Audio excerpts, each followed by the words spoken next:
আজ আমি খুব সহজভাবে ডাঁটা শাক ভাজি করব।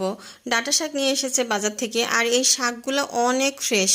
শাকগুলো দেখে তো আমার মনই ভরে গেছে, কারণ এই শাকটা আমার খুব প্রিয় একটা শাক। আমি শাকগুলো ভালো করে বেছে নিচ্ছি। ভালো করে আমি বেছে নিয়েছি, বেছে নিয়ে আমি ধুয়ে পরিষ্কার করে নিয়েছি।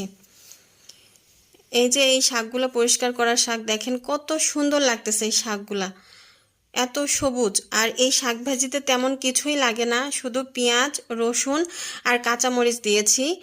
দিয়ে আমি এখানে পরিমাণ মতো তেল দিব, দিয়ে ভালো করে নেড়ে চেড়ে এটাকে ভেজে নিব।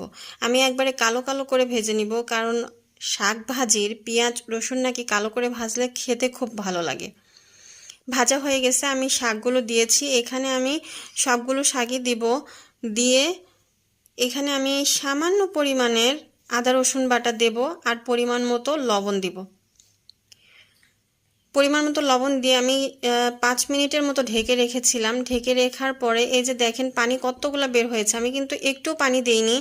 আর এই পানিতেই সিদ্ধ হয়ে যাবে।